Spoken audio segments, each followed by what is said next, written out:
오늘은 에레미야 29장 10절부터 14절에 있는 말씀을 가지고 미래를 위한 간구라는 말씀에 함께 은혜를 좀 나누려고 합니다. 하나님을 믿는 우리들, 그리고 하나님을 믿고 섬기는 우리를 성경은 성도라고 말합니다. 거룩한 도를 따르는 자들이라는 뜻이죠. 그 성도가 자기 자신뿐만 아니라 자기가 속해 있는 공동체, 성경에서 말하는 가장 기본적인 공동체는 가정과 그리고 교회입니다. 성경은, 하나님은 우리에게 가정을 만드셨어요. 가정을 만드신 분은 하나님이십니다. 그리고 교회를 만드셨어요. 그런데 하나님은 국가를 만드신 적은 없어요. 원래 하나님께서 이스라엘 백성들에게 가나안 땅에 들어가라고 했을 때 그 가나안 땅에서 국가를 세우라고 하지는 않았어요. 그곳에서 잘 살아라. 그러니까 민족을 이루고 그 땅에서 하나님 믿고 하나님 섬기면서 서로 사랑하고 서로 격려하고 하나님의 마음을 가지고 그 땅에서 잘 살아라. 이게 하나님의 뜻이었어요. 그래서 하나님은 왕을 세우는 것도 원치 않았어요. 우리 잘 알잖아요. 그리고 법을 만드는 것도 하나님은 원치 않았어요. 그냥 하나님 말씀대로 그들이 살면 되지, 국가를 원하지 않았으니까 법도 하나님 원하지 않았고, 국가를 원하지 않았으니까 하나님 왕을 세우거나 그걸 원치 않았어요. 그래서 법은 하나님의 말씀대로만 살면 되는 거고, 왕은 하나님을 왕으로 섬기면 되는 거니까. 물론 가끔 외적이 이렇게 침입해 오면 뭐 어떤 중심이 될 만한 사람이 필요할 거 아니에요. 그렇죠? 그럴 때는 하나님이 사람을 세워서 그 사람을 중심으로 해서 싸울 수 있도록 내가 그렇게 조치를 취해 줄게. 그래서 그들을 사사라고 불렀어요. 사사는 원래 자기 직업이 다 있는 사람들입니다. 그러다가 국가의 위기가 오면 하나님이 그 사사를 부르시죠. 불러서 너 이거 이렇게 준비해. 그리고 백성들 이렇게 불러가지고 이렇게 해 라고 하면 그 사사가 하나님의 말씀과 명령대로 그렇게 합니다. 그렇게 해서 외적들을 막으로 나아가면 하나님이 그들의 순종을 보시고, 그리고 그들의 민족을 위한 자기 동료와 자기 가족들을 위한 그 헌신을 보시고 하나님이 그 외적들을 막아주셨어요. 이게 하나님이 원하는 어떤 공동체의 모습입니다. 지금도 하나님은 과거와 현재와 미래가 동일하신 분이기 때문에 지금도 하나님 똑같은 마음이라고 우리는 믿습니다. 그리고 그렇게 하기를 원하십니다. 단지 우리는 이미 국가로 나눠진 상태의 세상에 살고 있기 때문에 국가를 부정하기는 쉽지는 않지만, 그럼에도 불구하고 그 국가 안에서 이 하나님의 뜻을 실현하며 살아가는 것이 가장 귀한 일이라고 저는 믿습니다. 그리고 성경은 또 그렇게 가르치고 있고요. 그런 사람들을 성도라고 말합니다. 그 성도들이 가정 공동체와 그 다음에 교회 공동체와 자기 자신의 미래를 위해서 뭔가를 준비하라고 성경은 끊임없이 이야기하고 있습니다. 우리가 몇 주 전에도 데미에게서 배우라 라고 하면서 하나님이 미래를 위해서 무엇을 준비할지에 대해서 우리에게 알려주셨어요. 그리고 그 성도가 미래를 위해서 준비해야 될 다양한 것들이 있는데 그 중에 한 가지가 바로 기도입니다. 여러분 자신을 위해서 기도로 미래를 준비하십시오. 여러분의 자녀를 위해서 기도로 미래를 준비하십시오. 우리가 속해 있는 교회를 위해서 기도로 미래를 준비하십시오. 기도가 없는 미래는 없습니다. 여기서 없다라는 건 하나님의 능력으로 이루어지는 게 없다는 거예요. 내 힘으로 살 요량이시면 기도 안 하셔도 됩니다. 때로는 운을 원하고, 때로는 어쩌다가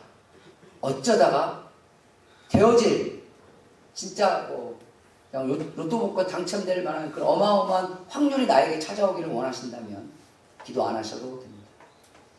그냥 내 능력으로, 내 주변 사람들의 도움으로 어찌 그냥 미래를 잘 살아볼 요량이라면 기도를 안 하셔도 됩니다. 그러나 하나님의 은혜가 여러분들과 함께 하기를 원하고, 하나님의 능력이 여러분과 동행하기를 원하고, 그리고 하나님의 축복의 때가 여러분들에게 임하기를 원하신다면, 여러분의 미래가, 여러분의 자녀가, 여러분의 가정이, 그리고 우리의 이 교회가 그러기를 원한다면 기도로 준비하셔야 합니다. 다른 말로 하면 기도를 쌓아놓으셔야 합니다. 기도는 쌓는 거예요. 순종은 즉시로 하는 거지만 기도는 즉각적으로 되는 게 아니에요. 기도는 쌓아놓는 거예요. 일단은 하는 것도 쌓는 거고요. 응답도 쌓는 거고요. 이루어지는 것도 쌓는 겁니다. 예를 들어 볼까요? 기도 안 하던 사람한테 기도하라 그러면 기도 잘 못합니다. 아마 단 10분도 기도를 못할 거예요.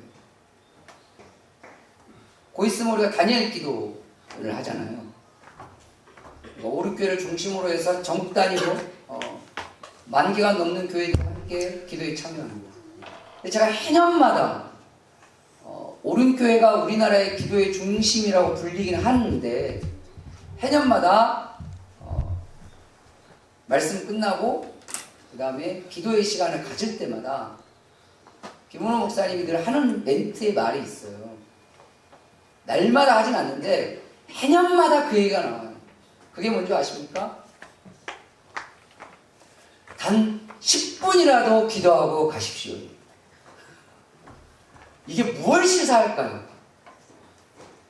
우리나라의 기도의 본산지 중에 하나라고 하는 오륙교회도 단 10분만이라도 기도해달라고 담임 목사가 애걸복걸해야 기도가 됩니다. 이 말은 기도의 습관이 들여지지 않았다는 거예요. 누구는 그래요. 목사님 드라마 10분 보는 건 후딱 가는데 기도 10분은 너무 안 갑니다. 기도를 무슨 말 해야 될지 잘 모르겠어요. 기도하다 보면 때로는 졸리고 잠이 오고 기도하다 보면 막 딴 생각이 막 들어오고 막 이렇습니다. 네, 당연하죠. 안 해봤습니다. 기도는 쌓는 겁니다. 처음부터 기도가 잘 되진 않아요. 근데 처음에 기도가 잘 되는 사람이 있긴 해요. 죽을 상황에 놓인 사람. 이제 그런 사람은 처음에 돼요. 그런데 여러분, 기도 잘 되자고 평소에 기도하는 하나님 날 죽을 상황으로 저를 몰아가 주세요. 이건 너무 미련한 짓이잖아요. 평소에 기도를 쌓으십시오. 아멘. 또한 기도를 쌓아놔야 하나님의 때가 되었을 때 쌓아놓은 기도를 보시고 하나님이 역사하십니다. 그런데 하나님이 역사하시려고 해서 쌓아놓은 기도가 없어요. 평소에 열심히 기도를 쌓아놔야 되는데 쌓아놓은 기도가 없어. 즉 빼먹을 게 없단 말이에요. 여러분 왜 통장에다 저축을 하시죠? 은행에다가 필요할 때 그 돈을 빼 쓰려고 하는 거잖아요. 근데 필요할 때 은행에 가서 하려고 하는데 없어. 그럴 때 어떻게 하죠? 대출이라는 걸 받아야 돼요. 그리고 은행에 이자를 줘야죠. 그래도 대출을 받을 정도 되면 그래도 좀 괜찮습니다. 대출 받아 권장하는 건 아니에요. 하지만 그나마 괜찮아요. 왜? 은행에서 그 사람 신용이라도 봐주잖아요. 제가 신용대출 받아 얼마까지 해줄지 잘 모르겠네. 여러분들의 수입과 직업에 따라서 은행은 차별을 둡니다. 그래서 누군가에게는 얼마까지, 누군가에는 얼마까지, 누군가에는 얼마까지. 심지어 누구는 대출 못 해줍니다. 이렇게도 합니다. 그러면 갈 곳은 어디밖에 없어요? 사채를 쓰러 가요. 와, 그건 내 장기를 내놓고 가는 거예요. 왜 그럴까요? 쌓아놓은 게 없으면 그래요. 쌓아놓은 게 없어요. 영적으로도 마찬가지입니다. 하나님께 쌓아놓은 게 없으면 하나님이 우리에게 역사하시려고 해도 역사에서 빼서 역사할 게 없어요. 그래서 성경은 우리에게 끊임없이 이야기하는 기도는 매일 날마다 늘 하라는 뜻에서 기도를 뭐로 표현하죠? 호흡으로 표현합니다. 호흡은 내가 의식하지 않아도 자연스럽게 나오는 게 호흡이고, 호흡은 단 몇 분만 안 해도 죽는 게 호흡이고, 호흡은 늘 좋은 산소와 공기를 마셔야 건강한 거지 이상한 산소를 마시면 아파요. 제가 얼마 전에 신문에 보니까 깜짝 놀라는 걸 하나 알았어요. 솔직히 저는 잘 몰랐어요. 뭘 몰랐냐면 저는 우리나라의 폐암 환자의 1위가 담배 때문에 생기는 줄 알았었거든요. 지금까지. 근데 그게 아니래요. 우리나라의 폐암 환자들 1위가 여성이래요. 오, 깜짝 놀랐어요. 2위가 담배 요인인데 1위가 뭔지 아세요? 요리. 음식하면서 굽는 것들 있잖아요. 이것에 노출이 많이 된 사람들이, 그래서 셰프들이 폐암으로 죽는 확률이 거의 70%입니다.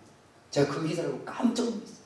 요리사들의, 그러니까 자기 수명까지 산 요리사 말고 중간에 암으로 죽은 요리사들을 다 분석해 보니까 70%가 다 뭐다? 폐암. 그 연기에서 나오는 그것들이 계속, 그러니까 호흡이니까 계속 부지불식간에 마셨을 거 아니에요. 이것이 차곡차곡 쌓인 거죠. 하나님 우리에게 기도라는 가장 영적인 호흡을 주셨습니다. 그걸 차곡차곡 들어 마시길 바랍니다. 그럴 때 여러분의 영혼은 건강해질 것이고, 여러분의 삶 가운데 필요할 때 하나님이 그걸 통해서 역사하실 줄 믿으시길 바랍니다. 그런데 말이죠, 이 얘기를 하면 모든 그리스도인들은 대부분이 동의를 합니다. 대부분이 동의를 해요. 그래서 맞아, 1번 맞아, 기도해야 돼. 아, 여전히 내가 기도하고 있어서 감사합니다. 그러면서 더 열심히 기도해야지. 2번 맞아, 기도해야 돼. 나는 왜 요즘 기도를 안 하고 있을까? 저 말에 맞는데 정말 기도하기 힘들다. 2번 3번 기도해봤자 별로 하나님 들어준 것도 없더라. 뭐하러 하냐. 이게 3번 4번 딴 사람이 기도할 때 기도를 방해하는 사람이 있어요. 오늘 성경에 보면 에레미야가 이스라엘 백성들에게 하나님의 말씀을 전합니다. 이스라엘 백성들이 나라가 망했어요. 말 그대로 망국의 유다 왕국이 돼버렸어요. 나라가 망했어요. 우리는 별로 실감을 못 느끼죠. 나라를 잃어본 적이 없으니까. 그러나 나라를 잃어본 적이 있었던 시절을 살아봤던 사람들은 그게 얼마나 비참하고 참혹한지를 알아요. 피부로 느꼈으니까. 지금도 이스라엘 땅에서는 이스라엘과 하마스는 전쟁을 치르고 있습니다. 오늘도 누군가는 죽어가고 있을 거예요. 왜 그럴까요? 그 둘은 나라를 잃어본 적이 있는 사람들이에요. 물러설 수가 없어요. 나라를 잃어본 경험이 없던 사람들은 그 정도까지 치열하게 싸우지 않아요. 나라를 잃어버려 본 적이 있었고 그 나라가 없는 것을 해서 비참함과 참혹함을 둘 다 경험했어요. 이스라엘도 경험해봤고 팔레스틴 사람들도 경험해봤어요. 누군가는 이스라엘이 더 잘못했다, 누군가는 팔레스틴이 더 잘못하고 말하는데 그건 몰라서 하는 소리예요. 진짜 역사를 아는 사람들은 둘 다 불쌍해요. 나라 없이 살다가 겨우 그 터전, 그 땅을 얻었는데 그 땅에서 둘이 같이 살 수가 없게 된 거예요. 그러니 누군가는 내쫓든지, 누군가는 죽여야 되든지, 누군가는 제거해야 되는 대상으로 밖에 보이지 않는 세상이 그곳이에요. 오늘도 성경에 나오는 유다 백성들도 나라를 잃었어요. 근데 그 나라를 잃어버려서 모든 소망과 모든 삶과 모든 사랑하는 사람들과 모든 내가 지금까지 쌓아 올렸던 것을 다 잃어버린 이들에게 하나님이 에레미야를 통해서 찾아오십니다. 그리고 뭐라고 말하냐면 다시 너희들을 회복시켜 줄 거야. 그러니 기도해. 자, 이렇게 이야기할 때 맞습니다 하나님, 제가 하나님을 믿고 기도하겠습니다 라고 할 사람이 더 많을까요? 지금 다 죽어가는 이 상황에서 하나님께 기도하라고요? 나는 그런 하나님 안 믿겠다, 이런 사람들이 더 많을까요? 실은 역사에 보면 후자가 훨씬 더 많았어요. 그런데 우리가 역사를 알잖아요. 진짜 70년 뒤에 이스라엘 민족이 하나님께서 말씀하신 대로 이루어져서 됩니다. 이 사람들은 그럴 줄 몰랐어요. 하나님이 에레미야에게 말씀하신 대로 이루어질 줄 몰랐다고. 하나님의 말씀이 진짜로 될 줄 몰랐다고요. 왜? 안 믿었거든요. 안 믿었어. 그런데 놀라운 사실은 그 안에서 믿는 사람들이 있었어요. 그 말을. 그 믿는 사람들이 하나님의 말씀대로 기도했어요. 70년 누군가는 기도하다 죽고 죽으면서 자식들에게 말하는 거예요. 이걸 놓고 기도해라. 하나님이 약속하셨다. 그래 하나님 믿고 이걸 갖고 계속 기도해. 자식은 반항하죠. 아버지, 지금 우리가 바벨론에 끌려와서 이렇게 비참하게 살고 있는데 무슨 하나님이 계신다고? 나가 그런 하나님 어떻게 믿을 수 있냐고? 그 하나님께 무슨 기도를 하나냐고? 라고 반항하는 자식들도 있었을 거예요. 그러나 또 누군가는 그랬을 거예요. 아버지 알겠습니다. 제가 그 하나님을 아버지 대를 이어서 여전히 믿고 아버지가 늘 기도하셨던 그 네 가지를 열심히 기도하고 하나님이 그때가 됐을 때 반드시 이루어지는지 이루어지지 않는지 내가 지켜보겠습니다. 라고 아버지의 유언을 받아들이는 사람도 있었을 거예요. 놀라운 사실은 대를 이어서 누군가는 끊임없이 하나님을 믿고 이 네 가지를 기도했던 사람들은 그대로 하나님이 말씀하신 대로 이루어지고 돌아왔다는 사실입니다. 이건 성경이 이전에 역사가 우리에게 이야기해주고 있어요. 그렇다면 이런 어떻게 보면 실패와 참혹함과 좌절 속에서도 하나님이 미래를 위해서 간구하라고 했던 이 네 가지가 살아있을 때 하나님은 어떻게 역사하셨는지, 도대체 무엇을 놓고 기도해야, 날마다 어떤 기도를 해야 하나님 우리의 미래의 삶 가운데 하나님의 말씀하신 대로 역사하시고 도우시고 하나님의 은혜의 길로 인도해 주실까? 오늘 이 네 가지의 기도의 제목들을 좀 살펴보려고 합니다.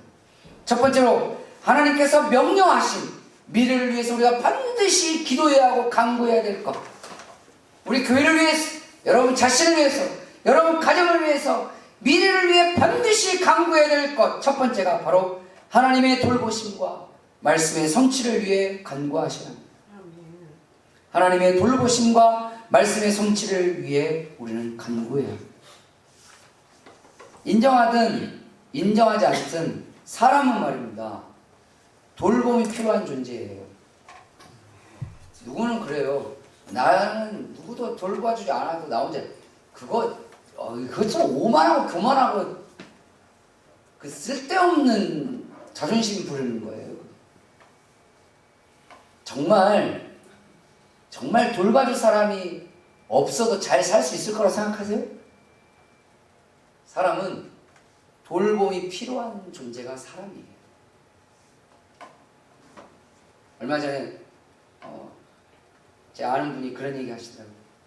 최근엔 자기가 어디 문화센터를 이렇게 다니는데 그 문화센터 다니는 거기 오시는 분들 중에 나이 차이가 되게 서로 많대요. 젊은 사람도 있고 나이가 많은 사람들도 있고. 그런데 그 문화센터 강사가 물었나 봐요. 여러분 소원이 뭐냐?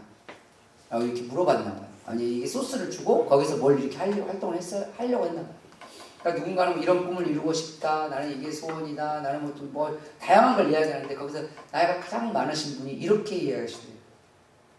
제 소원은 저와 제 남편이 건강하게 지극하게 살다가 건강하게 살다가 그냥 비슷할 때 같이 죽었으면 좋겠다.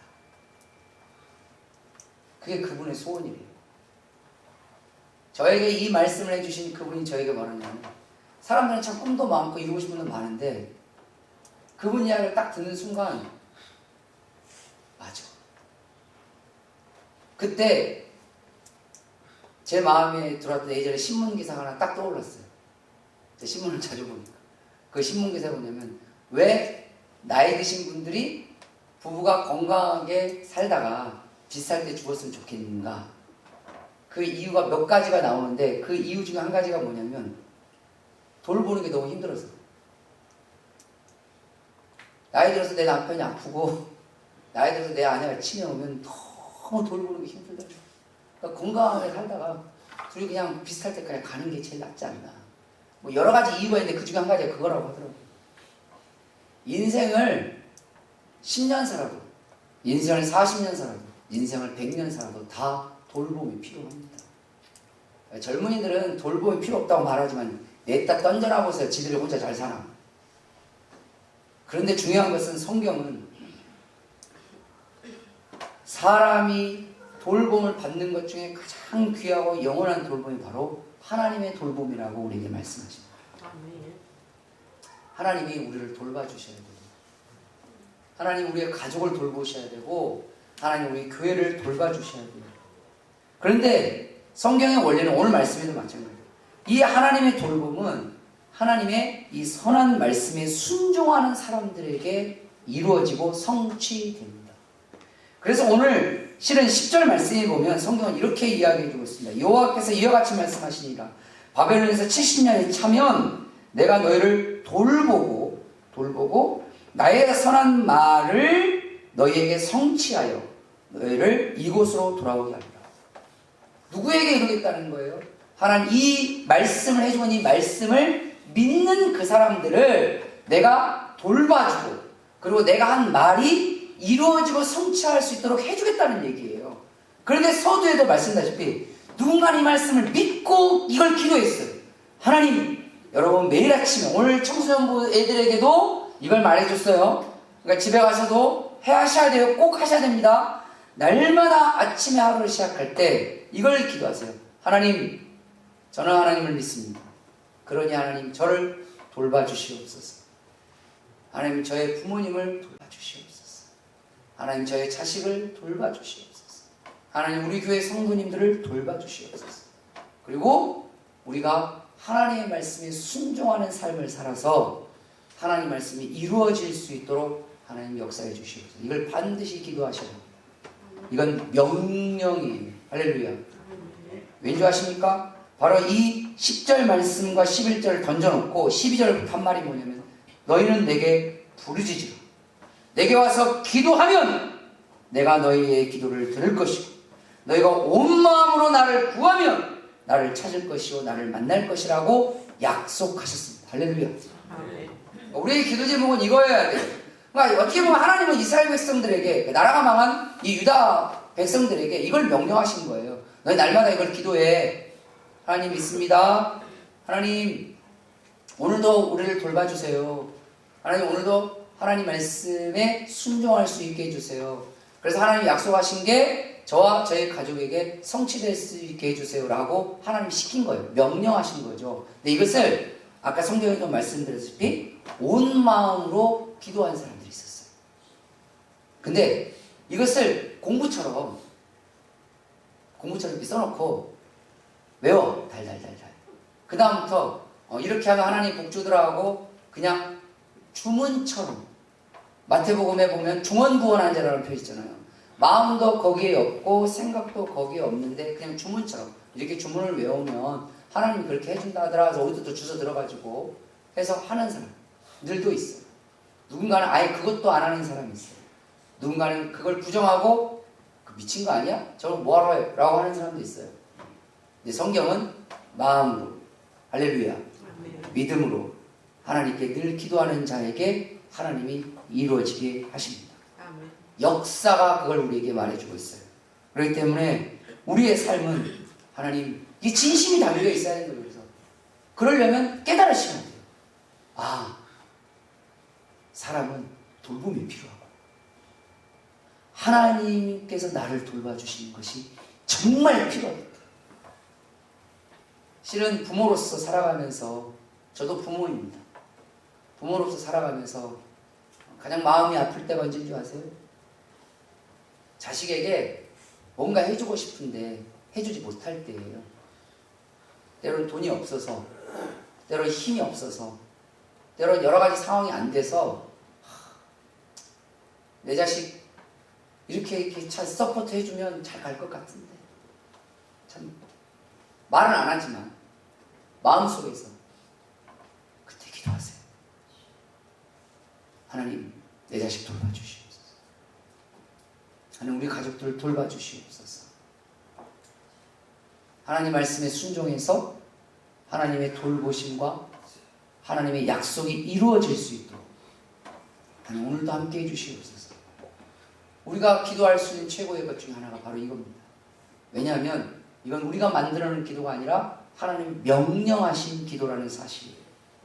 두 번째로 하나님의 이 미래를 위한 우리에게 주신 미래를 위한 간구의 기도의 제목이 뭘까요? 바로 하나님의 평안과 삶의 희망을 간구하는 하나님의 평안과 삶의 희망을 간구하는 이 세상에서 사람에게 가장 필요한 게 뭘까요? 사람마다 누군가는 돈, 누군가는 권력, 누군가는 직업, 누군가는 사랑하는 사람, 기타 등등 이렇게 이야기할 거예요. 그러나 가만히 한번 생각해 봅시다. 돈이라고 합시다. 그러면 돈이 많은 사람은 행복할까요? 저 가끔 이렇게 TV나 특히 뉴스 같은 데 보면, 또 신문 기사에 보면 우리나라 대기업 회장들 보면 별로 행복해 보이지 않아요. 이 양반들 돈 엄청 많을 텐데 별로 안 행복해 보여요. 가끔 행복해 보여요. 가끔.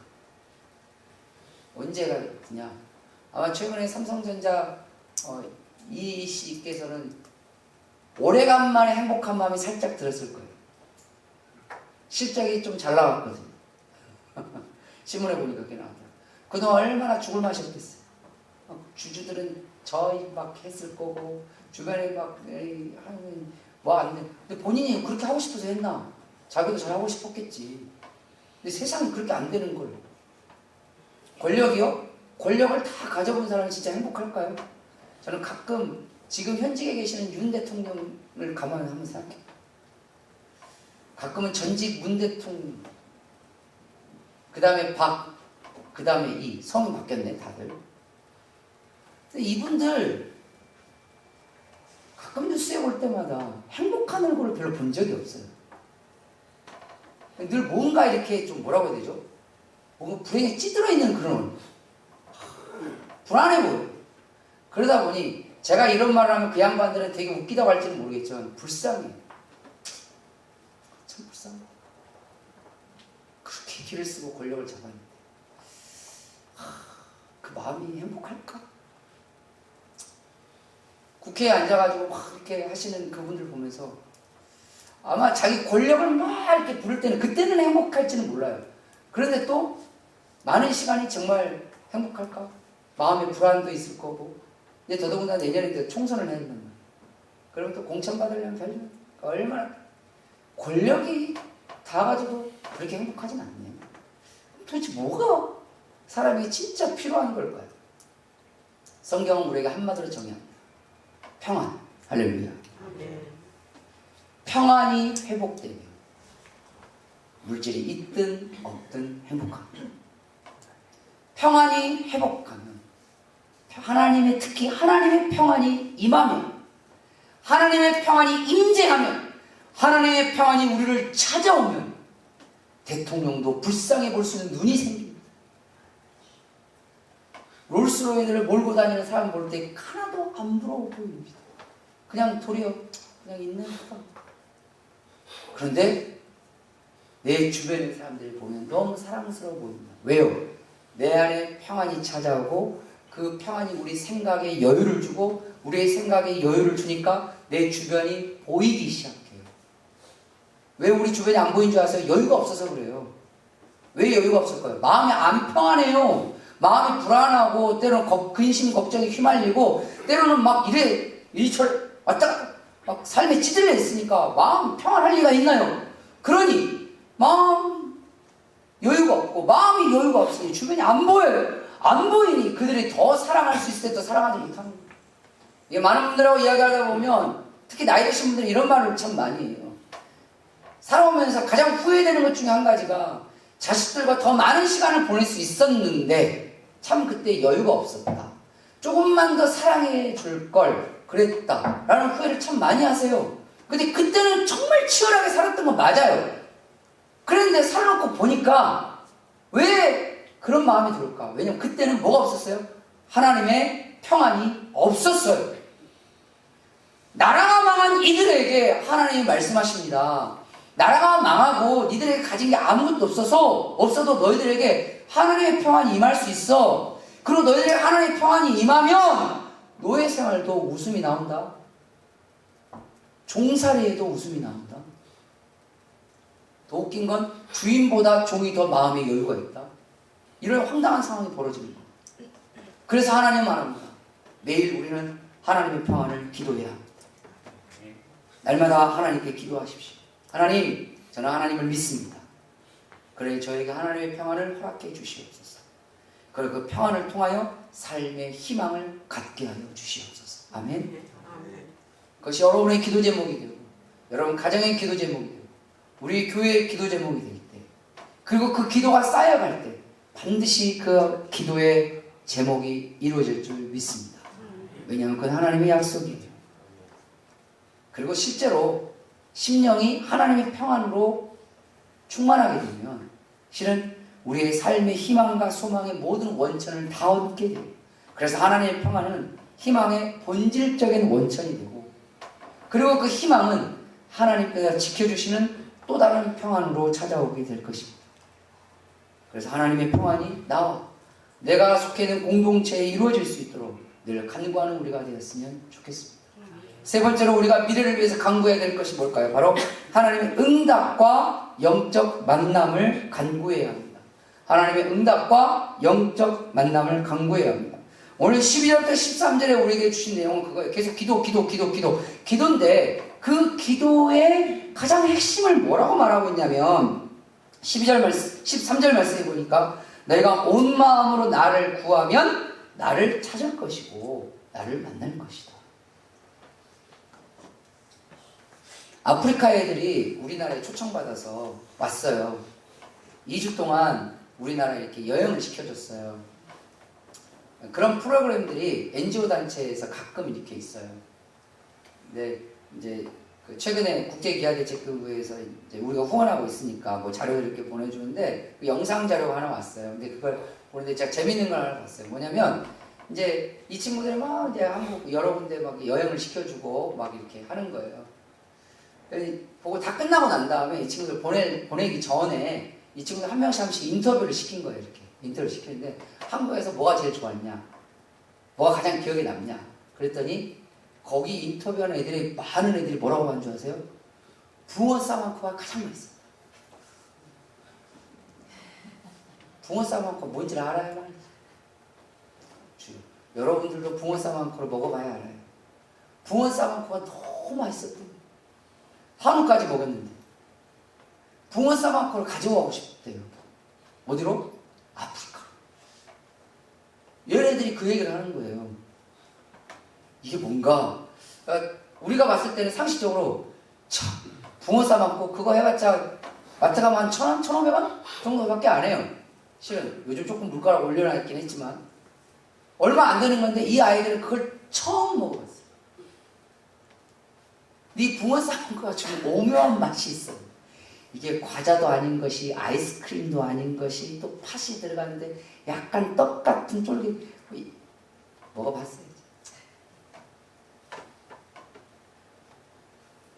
사람은 지금 먹어보신 분들은 그게 뭔 말인지 아세요. 근데 아마 딱 여러분 표정을 보니까 안 먹어보신 분이 계시는 것 같은데 표정이 뭔가를 잘 모르는 묘한 표정을 저한테 던지시는데 이제 답이 나왔습니다. 그럼 오늘 가서 꼭 사드세요. 꼭 사드세요. 이건 숙제입니다. 사 드셔보시면 이게 그 맛이구나. 그래서 이 아이들이 그 맛이 너무 좋았나 보구나. 처음 먹어봤으니 아프리카 가서도 그걸 먹고 싶은가 보구나.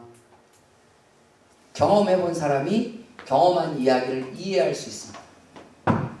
하나님을 영적으로 만나봤어야 하나님의 영적인 만남이 이겁니다 라고 설명을 하여 이해를 하지. 하나님의 영적인 만남은 이런 겁니다라고 백날 말을 해도 경험하지 않으면 몰라요. 제가 설교하면서 가장 설명하기 힘들고 답답한 게 뭔지 아세요?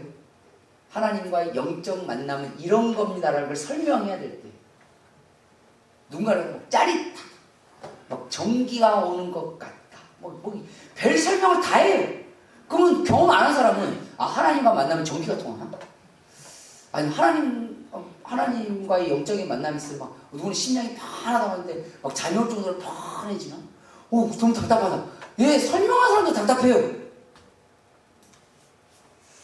여러분 기도하십시오. 하나님 저를 만나 주시옵소서. 하나님 제가 기도할 때 저를 만나 주시옵소서.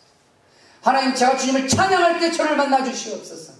하나님 주님을 예배할 때 하나님께 나아갈 때 저를 만나 주시옵소서. 기도하세요. 오늘 13절에 우리에게 말하고 있잖아요. 너희가 온 마음으로 나를 구하면 나를 찾을 것이고 나를 만납니다. 여러분 기억하십시오. 하나님을 만날 때 우리의 기도는 응답받습니다. 기도의 응답은 그렇게 이루어지는 거예요. 기도의 응답은 그래서 성경에 다른 큰 비결이 없어요. 가장 큰 두 가지의 비결이 나오는데, 첫 번째 기도가 쌓일 때, 두 번째 하나님을 만날 때예요. 하나님을 만나고 하나님을 경험하면 그 기도가 이루어집니다. 그리고 그 기도가 쌓일 때 하나님은 그 기도가 이루어지도록 인도해 주십니다. 중요한 건 기도가 우리가 기도했던 대로 이루어지는 경우도 있지만 우리가 기도했던 대로 이루어지지 않는 경우도 있어요. 근데 기억하십시오. 내가 기도했던 대로 기도가 이루어지지 않았는데 하나님의 응답이 올 때가 있어요. 이게 어떤 경우인지 아세요? 나는 이걸 달라고 기도했더니 하나님이 우리에게 일단은 첫 번째 나를 만나 주셔서 마음의 평안을 주세요. 이게 이루어지지 않아도 너무 마음 평안해. 그리고 확신이 와요. 그리고 또 중요해요. 여기서 끝나면 하나님이 아니시오. 진짜 나에게 필요한 이것을 허락해 주십니다. 아멘. 나는 이걸 구한 적이 없어요. 그런데 하나님이 보시기에는 우철이에게 필요한 게 이거란 말이에요. 근데 이놈은 맨날 이걸 달래. 근데 이 기도를 너무 많이 쌓아놨어. 그러니까 하나님이 진퇴양난이에요. 어떻게 할지 모르겠어. 그럴 때 하나님 쓰시는 방법이 뭡니까? 이게 너에게 별로 그렇게 필요하진 않아. 그러면서 우리에게 마음의 평안을 주시고 우리에게 확신을, 이게 아닌가? 라는 마음을 던져주기. 기도할 때마다 하나님 이걸 주세요. 그래서 기도가 바뀌어가요. 그러고 난 다음에 뭘 나에게 필요할지 잘 모르니까, 내가 아둔해서 잘 모르니까 나중에 하나님 꼭 이걸 안 줘도 하나님이 가장 합당한 걸 나에게 허락해 주시옵소서. 주님께 믿음으로 맡기는 기도가 이상하게 내 입에서 나오기 시작합니다. 그게 하나님이 역사하기 시작한 때예요. 그러다가 하나님이 어느 날 이걸 우리에게 허락하시고, 근데 그거 하세요. 이거 받아놓고 보면 매일이 감사해요. 이게 나에게 안 오는 게 정말 잘 됐구나. 와, 이게 나한테 왔으면 나한테 큰일 날 뻔했네. 이걸 하나님이 깨닫게 하시는 거예요. 누구에게? 기도가 쌓여져서 하나님을 진퇴양난으로 만드는 사람에게. 하나님을 만나셔요. 그래서 우리는 매일 기도, 하나님, 제가 하나님을 믿습니다. 그런 제 기도가 쌓일 때 하나님 응답해 주시옵소서. 그리고 하나님 저를 만나 주시옵소서. 제가 기도할 때 하나님을 느낄 수 있게 해주시옵소서. 내가 예배할 때, 내가 찬양할 때 하나님을 경험할 수 있게 해주시옵시고, 그 하나님의 이 영적인 만남을 통해서 하나님의 응답이 임할 수 있게 해주시옵소서. 이 영적인 체험이 내 삶 가운데 이루어질 수 있게 해주시옵소서. 그동안은 그런 걸 느껴본 적이 없어요. 붕어싸만큼을 먹어본 적 있어요. 그 맛을 알지. 딱 먹는 순간 이거야 라고 하는 걸 알았죠. 하나님을 체험하고 처음에 경험한 사람들이 압니다. 이게 하나님을 경험하는 거고 이게 하나님을 체험하는 거구나. 찬양할 때 나도 모르는 어떤 은혜들이 막 오기, 이것이 찬양할 때 하나님을 경험한다는 거였구나. 나는 한 번도 먹어보지 않았고 느껴보지 못했지만 이제 그걸 아는 거예요. 그 맛을 알면 더 찬양합니다. 더 기도하게 돼요. 더 하나님을 예배하게 돼요. 더 하나님을 만나고 싶어하고 간구하게 돼요. 하나님은 이스라엘 백성들이 그걸 주고 싶어 했던 거예요. 우리의 매일의 기도 가운데 하나님, 제가 하나님을 믿사오니 저를 찾아와 주시고 하나님 응답해 주시고 하나님을 체험하게 하시고 하나님 만나 주시옵소서. 제 자녀들에게, 우리 교회 성도들에게 주님 만나 주시옵소서. 마지막 네 번째로 우리의 미래를 위해서 반드시 간절히 기도해야 될 간구가 뭘까요? 바로 하나님의 축복과 회복을 위해서 간구하시는, 하나님의 축복과 회복을 위한 간구.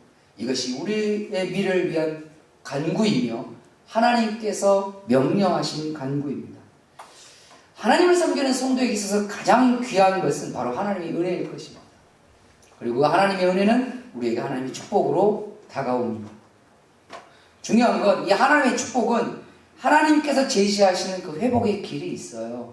우리가 신명기서에 보면 하나님이 그러셨잖아요. 너희 앞에 내가 두 가지의 길을 두는데 하나는 축복의 길이고 하나는 저주의 길이다.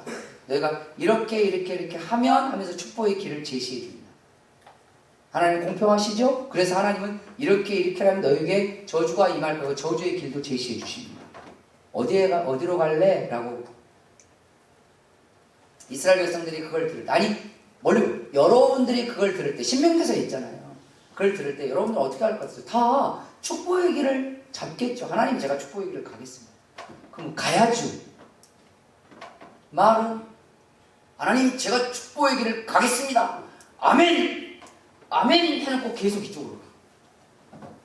이게 우리의 모습이 되어버린다면, 그래서 우리는 기도가 필요해요. 하나님, 제가 오늘 주님이 우리에게 제시해 주신 그 축복의 길을 갈 수 있게 도와주시옵소서. 또 왜 회복의 기도가 필요할까요? 왜냐하면 우리는 늘 실패해요. 때로 의지도 약하고, 때로 잘 뭘 까먹기도 하고, 때로 좀 하여간 많은 게 좀 부족해요. 우리 다 모두가 다 그래요. 그러다 보니 주님, 제가 오늘 주님이 주시는 축복의 길을 가게 도와주시옵소서라고 해놓고 가려고 하다 보면 가끔 오른쪽에 뽕당 왼쪽에 뽕당 이래서 못하고 저래서 안하고 그리고 실패할 때가 왕왕 생겨요. 그래서 우리에게 필요한 게 뭘까요? 바로 회복력이 필요합니다. 할렐루야. 다시라고 하는 하나님의 회복. 그래서 우리는 기도가 필요합니다. 하나님, 오늘도 제가 하나님을 믿습니다. 그러니 제가 하나님이 우리에게 보여주신 축복의 길을 갈 수 있도록 도와주시옵소서. 하지만 그러다가 제가 실패하더라도, 그러다가 제가 구덩이에 빠지더라도, 그러다가 제가 의지가 약해서 까먹어서 축복의 길을 가지 못하고 이상한 길에 있다 할지라도 다시 회복할 수 있도록 도와주시옵소서. 아멘. 그러니까 하나님은 다양한 경우수를 염두에 두시고 우리에게 기도의 제목을 알려주시는 거예요. 그러니까 14절 말씀에 보면 성경은 이렇게 우리에게 말하고 있습니다. 이것은 여호와의 말씀이니라. 나는 너희들을 만날 것이며 너희를 포로된 중에서 다시 돌아오게 하되, 다시 내가 쫓아 보내었던 나라들과 모든 곳에서 모아 사로잡혀 떠났던 그곳으로 돌아오게 하리라. 회복을 말씀하셨어요. 그 회복을 위해서 기도하라는 거예요. 우리는 연약합니다. 그걸 인정하라는 거예요. 하지만 인정하고 끝내는 사람은 성도가 아니에요. 진짜 성도는 인정했다면 하나님께 기도로 나아가는 거예요. 하나님 도와주시옵소서. 그래서 우리는 매일 하나님 앞에 기도할 때 그 기도를 빠뜨리면 안 되는 거예요. 그리고 믿음의 모습을 가지고 한 걸음 한 걸음 한 걸음 축복의 길로 가보십시오.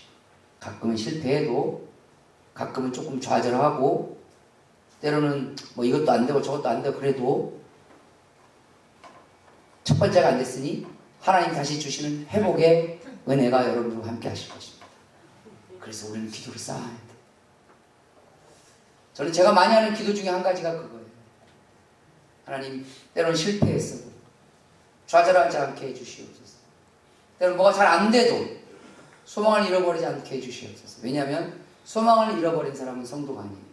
그거 아시죠? 성도는 주님 나라 가는 그날까지 절대 소망을 잃지 않습니다. 끝까지 꿈을 붙들고 갑니다. 그게 성도예요. 그래서 성도가 멋있는 사람입니다. 누가 뭐라고 해도 우리는 하나님 붙들고 끝까지 하나님이 주시는 그 소망의 길을 가는 사람입니다. 주님이 그런 사람이 역사하십니다. 그리고 그렇게 했던 그 나라를 망해서 다른 나라로 끌려갔던 그 유다의 백성들 중에 돌아오는 사람들이 있었던 거예요. 하나님은 우리에게 지금도 말씀하십니다. 성도라면 미래를 위해서 간구하라. 너희가 진짜 내 백성이라면 미래를 위해서 간구하라. 너희가 진짜 너희 가족을 사랑한다면 너희 가족의 미래를 위해서 오늘도 내일도 끊임없이 포기하지 말고 간구하라. 너희가 정말 너희 교회 공동체를 사랑한다면 여전히 포기하지 말고 내려놓지 말고 마귀가 계속 포기하라고 들쑤셔도 여전히 소망을 가지고 미래를 위해서 간구하고 나아가라. 그 기도가 쌓일 때 하나님 반드시 역사하실 것입니다. 그 기도 가운데 하나님 여러분과 함께 하실 것입니다. 하나님은 지금도 우리의 간구를 받기를 원하십니다. 미래는 간구로부터 시작되는 겁니다. 하나님이 여러분과 영원히 동행할 수 있도록 오늘도 간구하시고, 이 미래를 위한 간구가 우리가 만들어내는 기도 제목이 아니라, 누가 알려준 기도 제목이 아니라 하나님이 명령하신 기도의 제목이라는 것을 깨달아서 그 명령의 순종을 기도로 하나님께 올려드려서 언젠가 주님의 때가 되었을 때 반드시 여러분 삶 가운데 하나님의 역사를 체험하는 귀한 주의 백성들이 되시기를 주님의 이름으로 축원합니다. 기도하겠습니다.